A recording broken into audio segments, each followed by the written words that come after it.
Good morning, students. Today we will study about nitrogen cycle. We all know that nitrogen gas makes up 78% of our atmosphere. तो हमारे atmosphere में जितनी भी gases हैं उसमें सबसे बड़ा पोर्शन नाइट्रोजन का है, which is about 78%. Nitrogen is also a part of many molecules essential to life like proteins, nucleic acids such as DNA, RNA and some vitamins. तो आप देखें तो नाइट्रोजन आपको कहाँ कहाँ मिलेगी. देखिए, प्रोटीन्स का पार्ट है नाइट्रोजन. प्रोटीन्स को बनाने के लिए नाइट्रोजन ज़रूरी है. उसके अलावा हमारा जो जेनेटिक मटेरियल होता है जैसे DNA, RNA जिसको हम न्यूक्लिक एसिड बोलते हैं, उसमें आपको नाइट्रोजन मिलेगी. इसके अलावा जो विटामिन्स होते हैं जो हमारे मेटाबॉलिज्म के लिए इम्पॉर्टेंट हैं, हमारी बॉडी ग्रोथ के लिए इम्पॉर्टेंट हैं, उसमें भी नाइट्रोजन मिलेगी.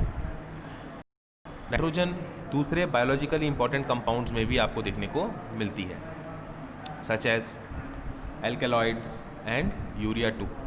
तो इस तरह से नाइट्रोजन आपको अलग अलग डिफरेंट सोर्सेज से में देखने को मिलती है.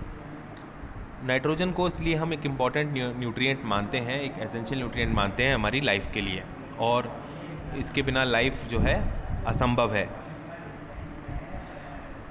आप सोचिए कि जो नाइट्रोजन हमारे एटमॉस्फेयर में आसानी से प्रेजेंट है, इतनी ज़्यादा है, अगर डायरेक्टली हमारे बॉडी के अंदर ये आ जाती वहाँ से एटमॉस्फेयर से और हम उसको यूज़ कर लेते तो कितना आसान होता.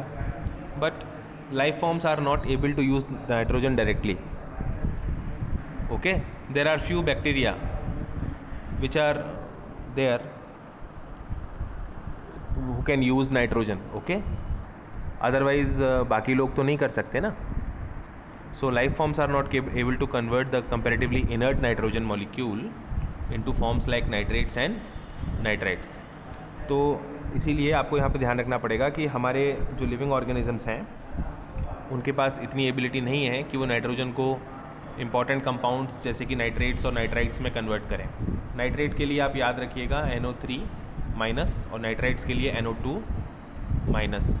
ठीक है ना, इस तरह से आप इनके फॉर्मूले याद रख सकते हैं.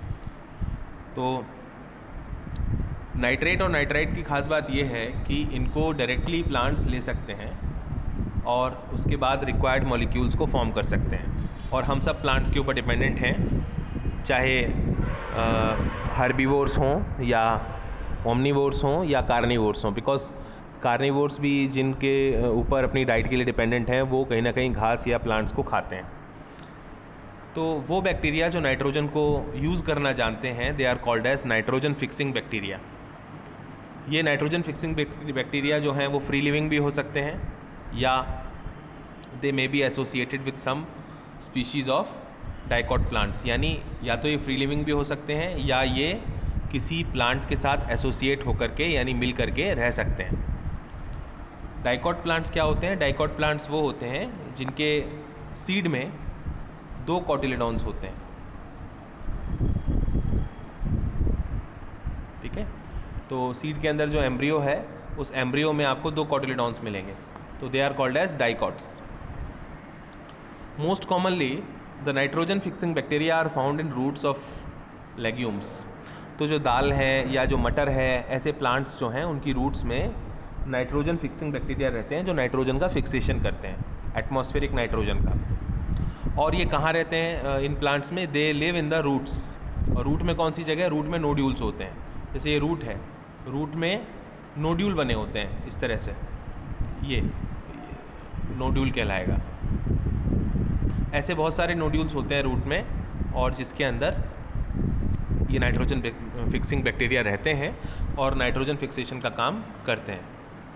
इन बैक्टीरिया के अलावा नाइट्रोजन मॉलिक्यूल को नाइट्रेट और नाइट्राइट में कन्वर्ट करने का जो काम है वो फिज़िकल प्रोसेस के हेल्प से भी हो सकता है.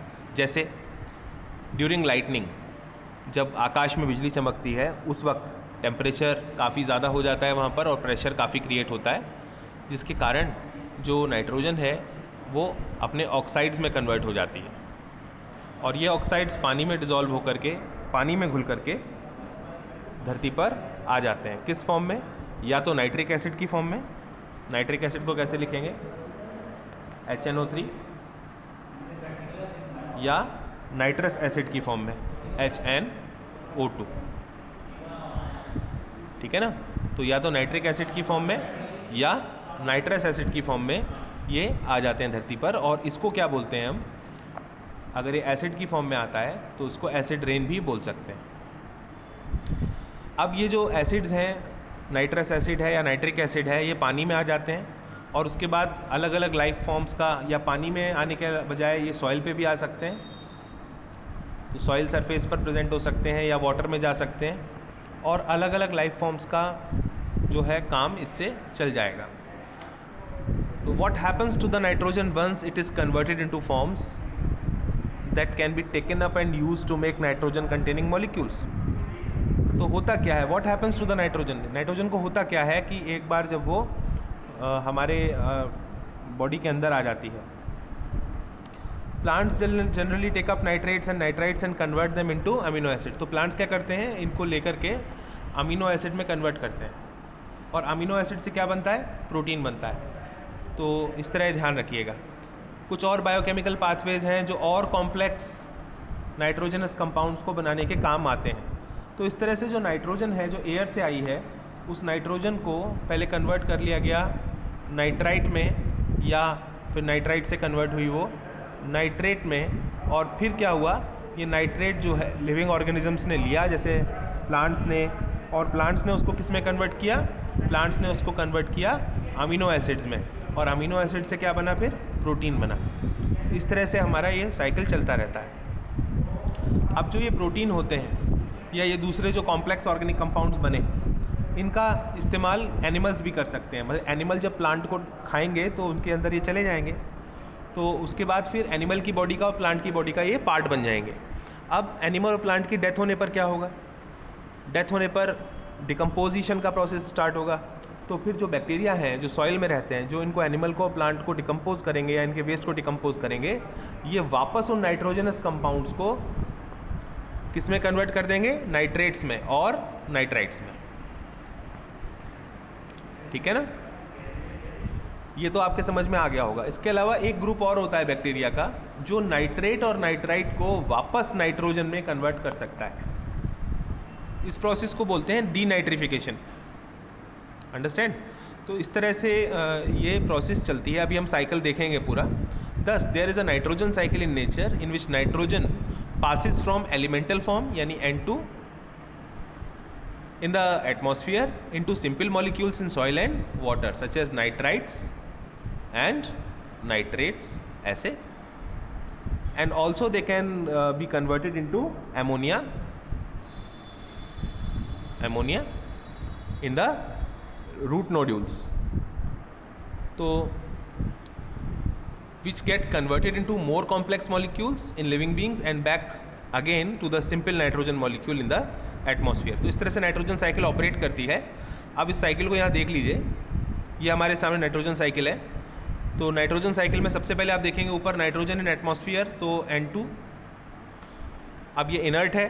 अब इस नाइट्रोजन को प्लांट्स यूज़ कर सकते हैं। कैसे?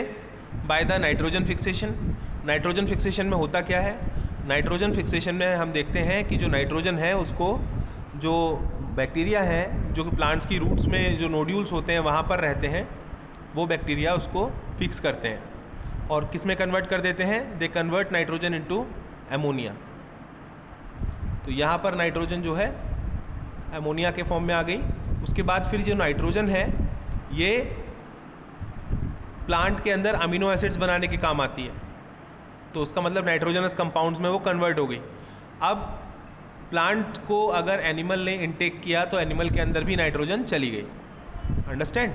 अब प्लांट्स के पास भी अमीनो एसिड्स हैं और प्रोटीन्स हैं और इसके अलावा दूसरे ऑर्गेनिक कंपाउंड्स हैं नाइट्रोजन कंटेनिंग, और एनिमल्स के पास भी हैं। अब अगर इनकी डेथ हो जाती है तो क्या होगा, तो स्टार्ट होगा डिकम्पोजिशन का प्रोसेस। कौन करेगा? बैक्टीरिया। तो फिर क्या होगा, जब डिकम्पोज होगा प्लांट या एनिमल तो क्या बनेगी? Ammonia. ammonia will be formed and this process is called as ammonification। this process and this ammonification कहाँ हो रहा है? यहाँ पर और यहाँ पर।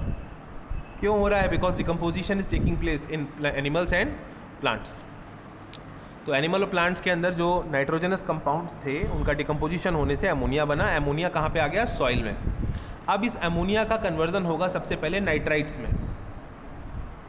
और फिर नाइट्राइट कन्वर्ट होंगे नाइट्रेट में। अंडरस्टैंड? तो इसके लिए सॉइल में रहने वाले कुछ बैक्टीरिया हेल्प करेंगे। जैसे एक एग्जाम्पल अगर आप लिखना चाहें तो लिख सकते हैं नाइट्रोकोकस, नाइट्रोकोकस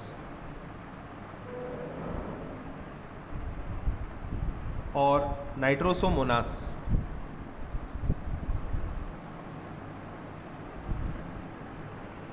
ये बैक्टीरिया कहाँ पर हेल्प कर रहे हैं?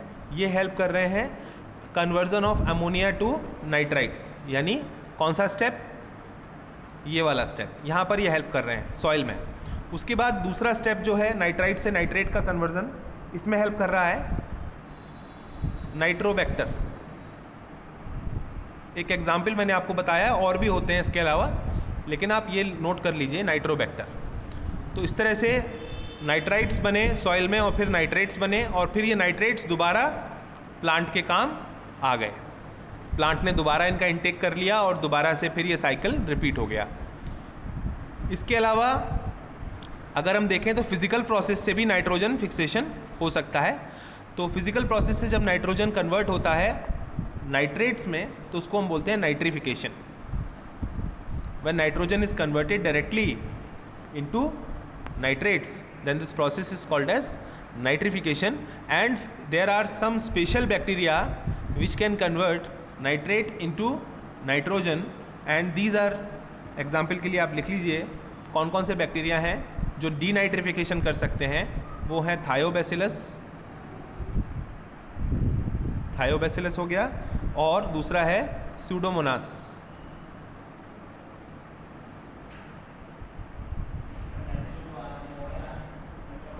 अच्छा, तो इस तरह से है ये Thiobacillus and Pseudomonas, they do the denitrification. Again the cycle will be repeated now.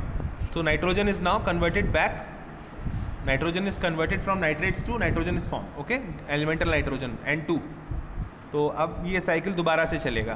तो इस तरह से आप समझ सकते हैं इस पूरे साइकिल को। Thank you students.